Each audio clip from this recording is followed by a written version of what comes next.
মাদারীপুর শহরের college road এলাকার বাসিন্দা মোফাজ্জেল, একরাম ও এমদাদুল হাওলাদার। এই তিন ভাই প্রবাসী। ২০০৮ সালে মোবারক হোসেনের কাছ থেকে ২২% জমি কিনে মিউটেশন করেন তারা। তবে প্রবাসে পাড়ি জমালে জমি দেখাশোনার দায়িত্ব পান মোফাজ্জেলের শালিকা শামীমা আক্তার। আর এতেই তিন প্রবাসীর জমির উপর নজর পড়ে ভূমিদস্যু খ্যাত কলেজ রোড এলাকার মনোয়ার হোসেন মন্টু শরীফের। শুধু এই পরিবারটি নয়, তাদের মতো অসংখ্য মানুষ এমন ঘটনার শিকার।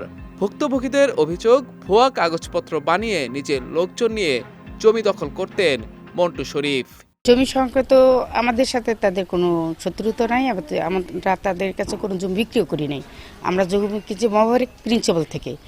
আর উনি বলছে যে মালিকের থেকে বায়না করছে, আর বায়না করছে কিনা সেটা আদৌ সত্য কিনা জানি না।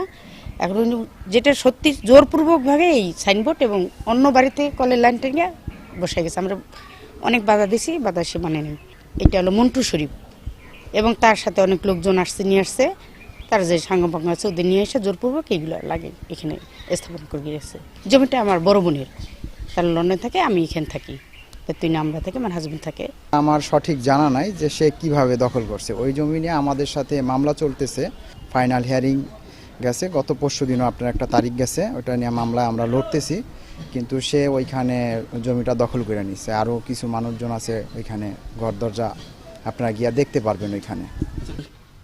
আমাদের ওই সাইডে ওই যে জায়গাটা, সেই জায়গাটা হলো আমাদের পৈতৃক সম্পত্তি।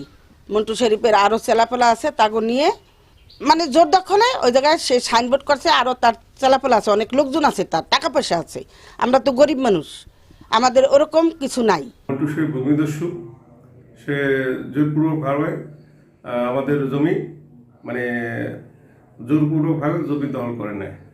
কোটা সংস্কার আন্দোলনে নিহত তাওহিদ সন্নামাত হত্যা মামলার আসামি হয় বর্তমানে আত্মগোপনে এই ভূমিদস্যু। তবে মুঠোফোনে তিনি দাবি করেন নিয়ম মেনে জমিতে সাইনবোর্ড লাগিয়েছেন তিনি। ওনাদের দলিলটা যে আছে, দলিল করছে বা সেই দলিল ভ্যালিডিটি রেজিস্টার্ড কোনো দলিল আছে কিনা, কতটুকু দলিল আছে।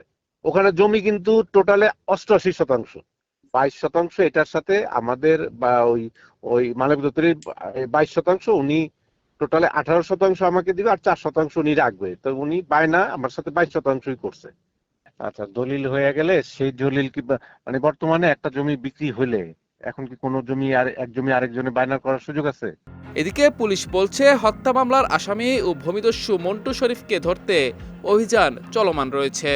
যে আসামি মন্টু শরীফ, তাওহিদ হত্যা মামলার যে আসামি, এজাহারনামী আসামি, ওনার কথা বলেছেন। ওনাকে ধরার জন্য আমাদের প্রচেষ্টা অব্যাহত আছে এবং এইটাকে আমরা আরও বেগবান করব, যাতে অচিরেই তাকে ধরে আইনের কাছে সোপর্দ করা যায়। সে ব্যাপারে আমরা চেষ্টা অব্যাহত রাখব।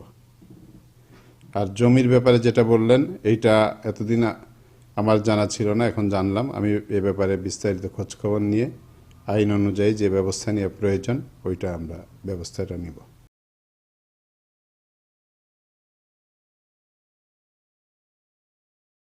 একসময়ের জাতীয় পার্টির ছাত্র সমাজের সভাপতি মন্টু শরীফ আওয়ামী লীগে যোগ দিয়ে সবশেষ জাতীয় নির্বাচনে সাবেক নৌ পরিবহন মন্ত্রী শাহজাহান চৌধুরীর প্রচার প্রচারণায় অংশ নেয়।